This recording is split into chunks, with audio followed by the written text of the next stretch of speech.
Assalamualaikum warahmatullahi wabarakatuh. Perkenalkan, nama saya Maulidani Nugroho Saputra.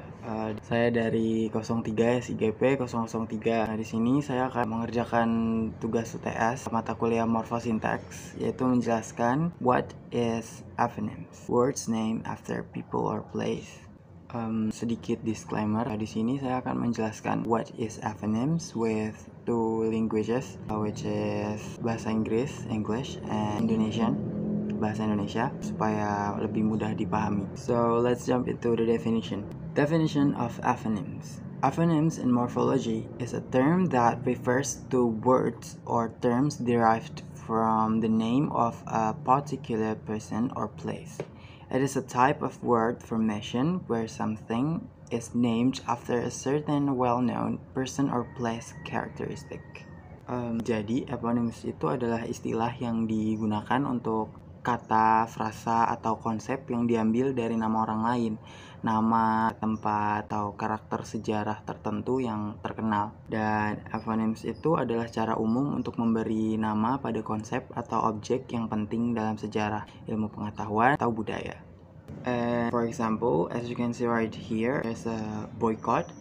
Comes from the name of a political activist named Charles C. Boycott, and the sandwich comes from the name of John Montagu, Earl of Sandwich. Last one is sideburns. Comes from the name of a general in the American Civil War, Ambrose Burnside. Di sini saya juga akan menjelaskan beberapa jenis dari aphonemes. Yang pertama itu ada personal aphonemes. Personal aphonemes are words or terms named after specific individuals. Jadi kalau personal aphonemes ini words or terms yang dinamai setelah specific individuals. Jadi kayak nama belakangnya atau namanya dia gitu langsung. Di sini ada contohnya, itu ada Darwinism, named after Charles Darwin, the theory of evolution through natural selection. Terus the next example, there's Fahrenheit, named after Daniel Gabriel Fahrenheit, a temperature scale used in some countries. And the next is geographic aphonemes. Geographic aphonemes are words or terms named after specific locations or regions. Di sini ada example-nya, ada Victoria Falls, named after Queen Victoria, famous waterfall in Africa. And the next is Cape of Good Hope. Ini dinamai setelah explore penjelajah Portugis, a prominent headland in South Africa. Next is literary eponyms. Literary eponyms are words or terms named after characters or works of literature. Jadi kalau literary eponyms ini words or terms yang dinamai setelah karakter di sebuah karya literatur. Kita langsung ke contohnya aja supaya lebih jelas. Di sini contohnya ada Scrooge from A Christmas Carol by Charles Dickens.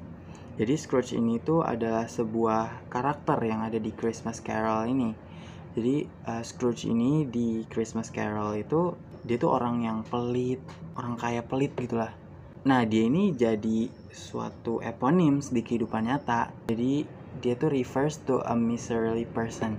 Next, there's a scientific aphonemes, are terms named after scientists, laws, theories. Contohnya di sini ada Newton Law of Gravity, named after Sir Isaac Newton.